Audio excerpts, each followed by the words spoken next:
Hi, my name is Sharon Ford, and I'm the Director for Foster Care and Adoption at Focus on the Family.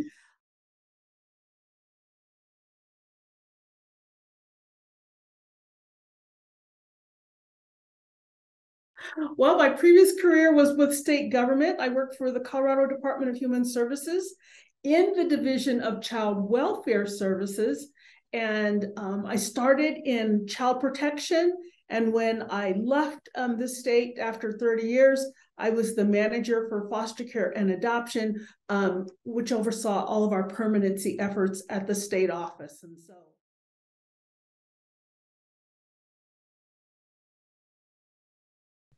permanency in the state means that children aren't supposed to be unattached to someone.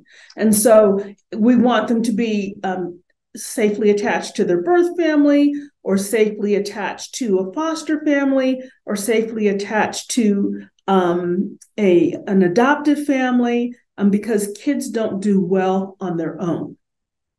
And so we want a permanent outcome for children at home if they can be, and if they can't be, then with someone else who will care for them and support them and nurture them.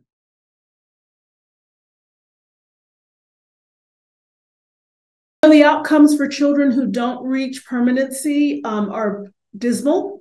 Unfortunately, a lot of those young people end up in our justice system and end up in court, end up in jail and prisons.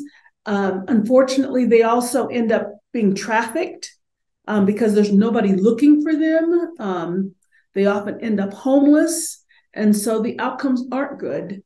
But that doesn't have to be the case for our kids in the United States. They could have a different outcome, and the only way they're going to have a different outcome is that caring families in caring communities step up, step in, lean in, and make a difference in the life of a child by saying, God, you can use me. You can use my family to make a difference in the life of a child.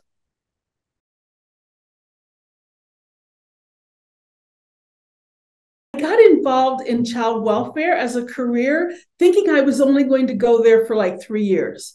My dad was a career military person. My mom worked for state government as well. And it's like, okay, working for the state, that's you're being a servant. You needed to go in and do your just service. And so I was going to go in and do my service and then go do something else with my career.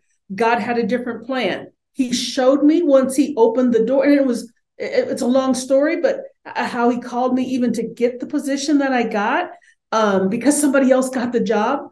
And so I was like, okay, God, maybe that's not for me. And then within less than 6 weeks from that person accepting the job, they walked away from the job and they offered me the job.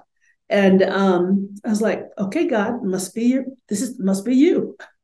And he began to break my heart and let me know that that was the work that he was calling me to do. And so instead of staying for 3 years,